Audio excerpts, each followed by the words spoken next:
بسم اللہ الرحمن الرحیم۔ احسنوا ادبہم۔ حضرت مسیح موعود علیہ السلام کی نصیحت۔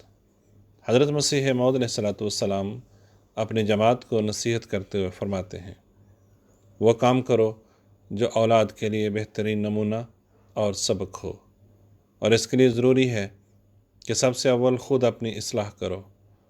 اگر تم اعلیٰ درجے کے متقی اور پرہیزگار بن جاؤ گے اور خدا تعالیٰ کو راضی کر لو گے تو یقین کیا جاتا ہے کہ اللہ تعالیٰ تمہاری اولاد کے ساتھ بھی اچھا معاملہ کرے گا۔ ملفوظات جلد 4۔ پھر ایک اور جگہ آپ علیہ السلام فرماتے ہیں، لیکن اگر کوئی شخص یہ کہے کہ میں صالح اور خدا ترس اور خادم دین اولاد کی خواہش کرتا ہوں، تو اس کا یہ کہنا بھی نرا ایک دعویٰ ہی دعویٰ ہوگا جب تک کہ وہ خود اپنی حالت میں ایک اصلاح نہ کرے۔ اگر خود فسق و فجور کی زندگی بسر کرتا ہے اور منہ سے یہ کہتا ہے کہ میں صالح اور متقی اولاد کی خواہش کرتا ہوں، تو وہ اپنے اس دعوے میں کذاب ہے۔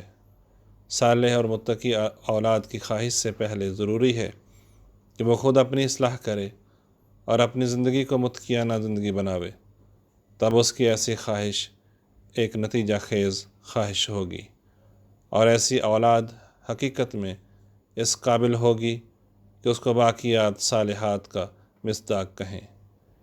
لیکن اگر یہ خواہش صرف اس لیے ہو کہ ہمارا نام باقی رہے اور وہ ہمارے املاک و اسباب کی وارث ہو، یا وہ بڑی ہی نامور اور مشہور ہو، اس قسم کی خواہش میرے نزدیک شرک ہے۔